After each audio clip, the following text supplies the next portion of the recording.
Assalamualaikum semuanya. Semoga kalian semua dalam keadaan sehat dan dilancarkan rezekinya. Amin ya robbal alamin.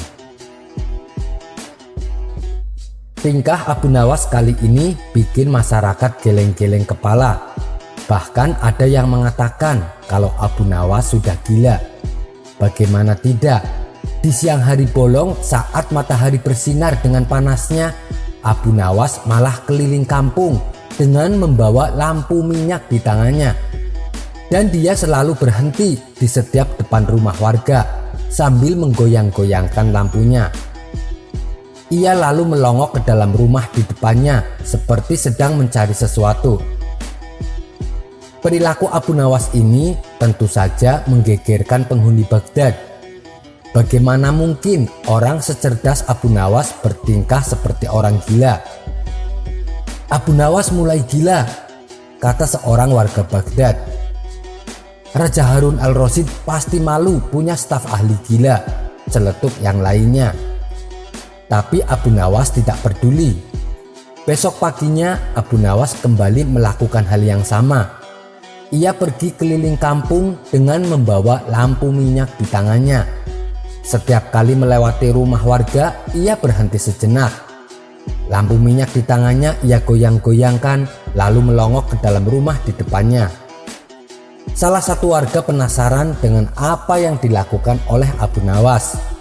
Ia pun lalu bertanya, "Kamu sedang ngapain, Abu Nawas?" Abu Nawas menjawab, "Saya sedang mencari neraka."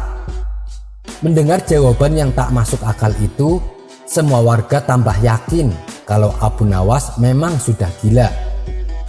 Namun anggapan warga tak membuat Abu Nawas berhenti. Di hari selanjutnya, ia tetap berkeliling kampung dengan membawa lampu minyak. Karena tidak nyaman dengan tingkah Abu Nawas, warga kampung melaporkan Abu Nawas ke istana dan meminta supaya Abu Nawas ditahan. Para warga beralasan apabila orang gila dibiarkan bebas berkeliaran, seseorang bisa membunuh orang lain dan berpura-pura gila, atau bisa juga mengintip orang mandi dengan pura-pura gila. Raja Harun al-Rasyid marah dan geram mendengar pengaduan warga. Ia juga malu bukan main akibat ulah Abu Nawas. "Cepat tangkap Abu Nawas dan seret kemari," perintah sang raja. Maka ditangkaplah Abu Nawas oleh warga kampung dan dibawanya ke istana. Beberapa menteri istana yang tidak suka dengan Abu Nawas merasa gembira.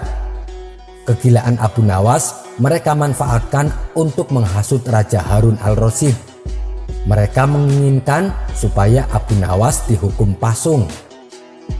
Setelah Abu Nawas dihadapkan kepada raja, sang raja bertanya dengan nada emosi, "Kamu gila atau pura-pura gila?